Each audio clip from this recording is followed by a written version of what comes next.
Bonjour à toutes, bonjour à tous et merci de nous retrouver ce dimanche matin pour une nouvelle émission de Sagesse bouddhiste que nous consacrons aujourd'hui à un sujet de plus en plus essentiel dans notre société, la méditation pour les enfants. Car ils sont en effet aujourd'hui de plus en plus connectés dès leur plus jeune âge avec une activité mentale quasi permanente qui les coupe de leurs sensations corporelles. On sait que cette pratique ancestrale de la méditation est un véritable entraînement de l'esprit qui permet de développer une ouverture et une sensibilité à autrui. Car méditer, c'est avant tout un moyen pour l'enfant d'observer ses pensées, ses émotions et ses sensations et d'en prendre conscience. Alors à partir de quel âge peut-on commencer à méditer ? Quel impact cela peut-il avoir sur les enfants, mais aussi sur leur famille et plus généralement sur la société ? Comment concrètement s'y prendre, que ce soit à l'école ou à la maison ? C'est ce que je vous propose de voir dès à présent avec nos deux invités. Dominique Buté, bonjour. Bonjour. Alors vous enseignez depuis 25 ans. Plutôt en maternelle, oui. Aujourd'hui à l'école des Trois Bornes, c'est à Paris dans le 11e arrondissement. Tout à fait. Et vous pratiquez le bouddhisme dans la tradition tibétaine. Oui. Merci beaucoup d'être avec nous aujourd'hui. Merci. Marie-Christine Champeau-Cunin, bonjour. Bonjour. Alors vous êtes vous-même une ancienne chef d'entreprise. Alors on peut dire que vous avez un petit peu délaissé la voie pour aller plus vers l'être. Et depuis une quinzaine d'années, vous avez pris refuge auprès de sa sainteté Gyalwang Tongpa. Et aujourd'hui, vous allez dans différentes retraites, notamment dans l'Himalaya. Alors vous êtes toutes les deux aujourd'hui avec nous, car vous avez écrit un formidable petit livre consacré à la méditation pour les enfants, qui a été publié chez Marabout. Et alors, c'est vrai que la première question qu'on peut se poser, c'est quelle est la grande différence, de manière assez générale, entre la méditation pour les enfants et la méditation pour les adultes ? Marie-Christine. Il me semble que la différence fondamentale se situe essentiellement au niveau de la motivation.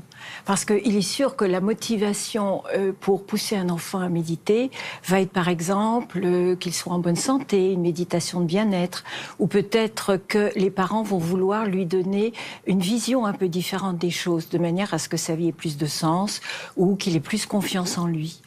En revanche, au niveau des parents, la motivation peut être, par exemple, vis-à-vis des enfants, d'être une source d'inspiration pour les enfants. Mais bon, évidemment, il ne faut pas délaisser l'avantage de la santé et du bien-être.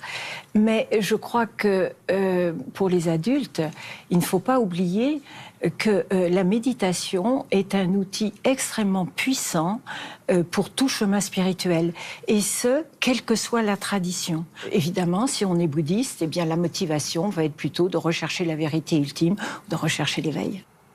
Dominique, alors pour vous, quelle est la grande différence entre la méditation pour enfants et celle pour adultes ? Alors moi, je vais être à un niveau plus pragmatique.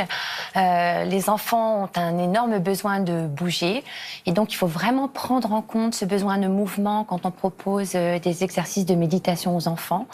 Donc limiter le temps d'assise, proposer des méditations en mouvement, des marches, proposer quelque chose de ludique dans lequel les enfants ont vraiment envie de s'installer et puis de répéter, puisque la méditation est un entraînement qui se répète.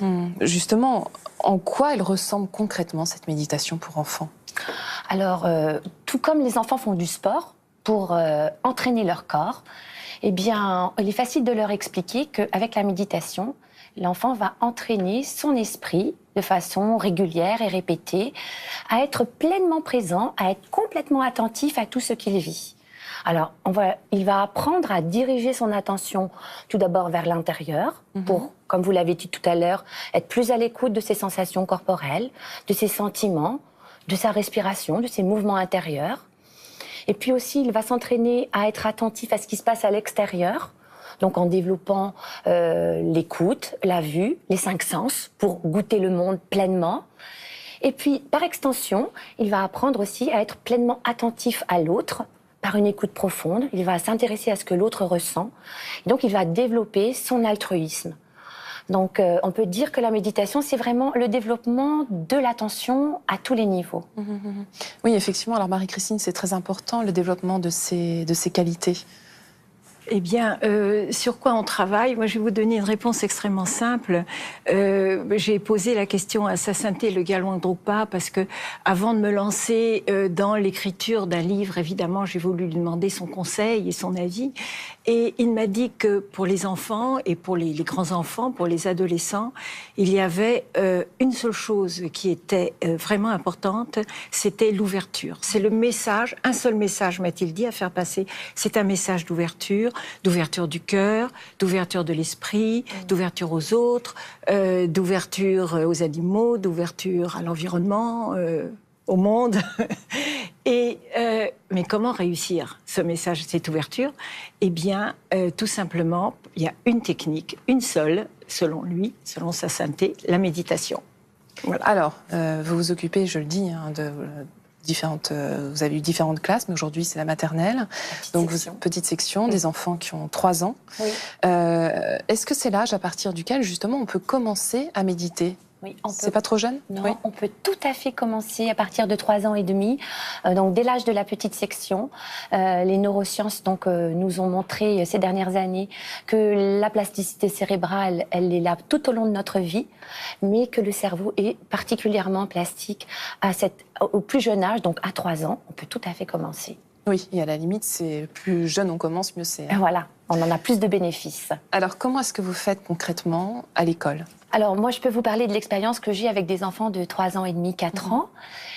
Donc, on commence principalement par s'intéresser aux émotions. Parce qu'il est très important que l'enfant puisse identifier et nommer les tempêtes émotionnelles que parfois il traverse. Je pense que tout jeune parent reconnaîtra dans mes propos l'expérience d'un enfant qui fait une grosse colère et qui est complètement submergé par ses émotions. Donc, l'enfant, par le biais d'histoire au départ, va être amené à identifier les émotions de personnages. Puis, petit à petit, il va le faire dans sa vie quotidienne. Donc, à l'école, les récréations sont un formidable terrain de jeu pour observer les émotions. Tiens, ton copain, là, il pleure. Alors, d'après toi, est-ce que c'est parce qu'il a mal? Ou est-ce qu'il est triste? Ou est-ce qu'il est en colère? Donc, voilà, on discute beaucoup au niveau des émotions. Et puis, petit à petit, l'enfant apprivoise ses émotions et arrive à lire sa météo intérieure. Donc, il comprend qu'il peut passer du grand bleu sourire, à un gris tristesse.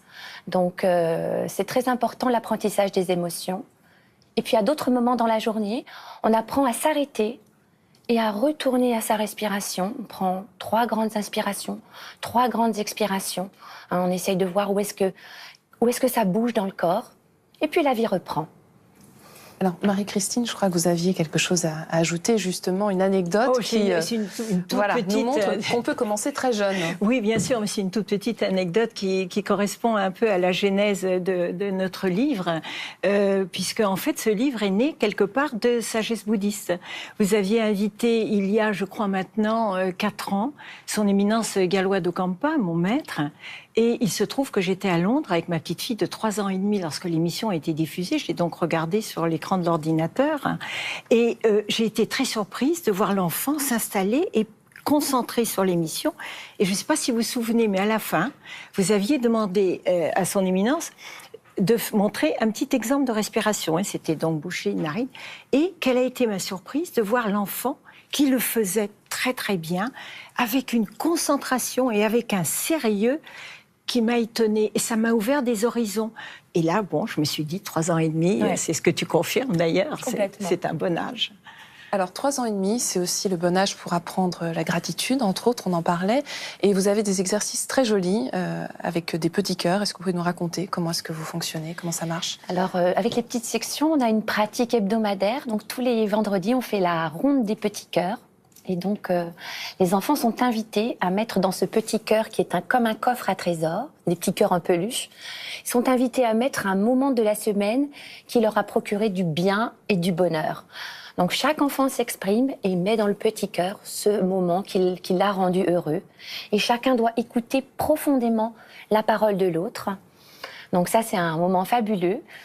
Et ensuite, on étend notre gratitude. Donc, les enfants souhaitent du bonheur à qui ils ont envie. Ça peut être à la classe d'à côté, la maîtresse d'à côté, leurs parents, leurs frères. C'est vraiment un exercice très intéressant et très bénéfique pour l'ouverture du cœur. Alors l'ouverture du cœur, mais donc également vis-à-vis de leurs parents, des familles. Vous avez des retours justement des parents dont les enfants pratiquent la méditation avec vous? Souvent, les parents de ma classe disent oh, vous savez, mon fils, il m'a demandé hier, mais dis donc maman, pourquoi tu te mets en colère? Donc il y a des retours par rapport aux réactions émotionnelles des parents. Et puis pour les plus grands, parce que parfois j'ai l'occasion de faire des ateliers pour des plus grands, les plus grands vont partager vraiment des pratiques. Ils vont vouloir refaire la méditation de l'élastique ou ils vont faire prendre la position du petit yogi à leurs parents. Et voilà, j'ai ce genre de retour. Donc on peut supposer, on peut penser que l'enfant va amener la pratique de la méditation à la maison. Dans le foyer, voilà. Ce qui est magnifique. On peut s'en réjouir. Oui. Alors Marie-Christine, il y a aussi quelque chose de très intéressant. Donc là, on parle plus au niveau sociétal, notamment aux États-Unis. Il y a une étude intéressante qui est sortie il n'y a pas très longtemps. Est-ce que vous pouvez nous en parler? Oui, ce qui s'est passé dans une ville de la côte ouest des États-Unis, effectivement, c'était une banlieue défavorisée, à problème, avec un fort taux de criminalité. Et il y a une école qui n'arrivait pas à venir à bout de ses élèves, a eu l'idée d'implanter la méditation. Et ce qui fait qu'ils ont fait ça tous les jours. Et puis les élèves, au lieu de se battre ensemble, on les mettait, il y a une salle qui a été dédiée spécialement à la méditation. On les mettait dans cette salle et là, ils se reposaient. Toujours est-il qu'au bout de, je crois, je me souviens plus exactement, mais 3-4 mois, il y a eu une amélioration. Et l'amélioration a été tellement importante que les enfants ont été contents. Ils ont été heureux du changement d'ambiance dans cette école et ils l'ont expliqué à leurs parents. Et ça s'est transposé aux parents. Et le résultat, encore quelques mois après, c'est que le taux de mais c'est incroyable, le taux de criminalité dans cette ville a baissé. Je signale tout de même qu'on va sûrement faire une autre émission consacrée cette fois-ci à la méditation pour les adolescents, puisque vous allez sortir un livre sur ce sujet. Mais j'aimerais quand même qu'on conclue sur les autres bienfaits de la méditation pour les enfants. Et finalement, se dire que la clé, c'est l'éducation quand même. Ça passe par ce domaine-là. Dominique, qu'est-ce que vous pouvez nous dire sur ce sujet? Oui, il y a de multiples bienfaits de la méditation. On ne peut pas tous les citer, mais la concentration, l'attention, le développement des compétences psychosociales. Et on peut dire que l'éducation, finalement, c'est la seule voie pour changer notre monde ou pour construire un monde meilleur, bienveillant, où les gens peuvent être heureux. Donc, comme disait Sa Sainteté le Dalai Lama, l'éducation, c'est vraiment la clé pour notre société.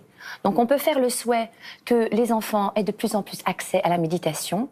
Et moi, personnellement, j'aimerais faire le vœu que les enseignants aussi puissent avoir accès à la méditation pour que ça porte bénéfice et aux enfants et à eux, pour que les enfants heureux soient heureux à l'école, avec des enseignants qui soient eux-mêmes heureux. Oui, et avec leur famille aussi par ricochet. Oui, bien sûr. Marie-Christine, est-ce que vous avez un mot à dire? Sur ce sujet de l'éducation, je pense qu'effectivement, le monde bouge tellement qu'il faudrait changer de paradigme. Il me semble qu'il y a une question quand même à se poser. Est-ce qu'on ne pourrait pas introduire une éducation holistique? C'est-à-dire une éducation dans laquelle on prendrait en compte la globalité de l'enfant. Toute l'éducation qui est excellente, qu'on a actuellement, mais en plus, on tiendrait compte de son esprit. Donc, on lui ferait faire, évidemment, des exercices d'entraînement de l'esprit, de la méditation, de manière à ce qu'il fasse une pause. Et comme Dominique, je suis d'accord, mais un enfant heureux, je dirais, moi, il faut qu'il ait une famille heureuse et des parents heureux. Oui. Bien, nous allons nous quitter sur ces très belles paroles et ces très beaux souhaits. Merci beaucoup. Merci beaucoup. Avant de nous séparer, voici quelques livres que nous vous proposons. Je vous rappelle tout d'abord le livre de nos deux invités, sur lequel nous nous sommes basés pour préparer cette émission. La méditation pour les enfants, une initiation avec Youpsi le petit dragon, publié chez Marabout. Vous y retrouverez un guide pour découvrir les bienfaits de la méditation, mais également un rituel pour chaque soir, avec des contes, des exercices de respiration, le tout accompagné d'un CD. Toujours chez Marabout, de notre invitée Marie-Christine Champeau-Cunin, la méditation pour les ados, le chemin vers une vie de famille apaisée. Chez Erol, 4 contes pour retrouver l'enfant intérieur, de Sœur Chan Kyak Nguyen. Et enfin, je vous signale la sortie du dernier numéro de Sagesse bouddhiste, le MAG. C'est la fin de cette émission. Vous pouvez la revoir toute la semaine sur France TV, le service vidéo de France Télévisions. Nous vous souhaitons un très, très beau dimanche.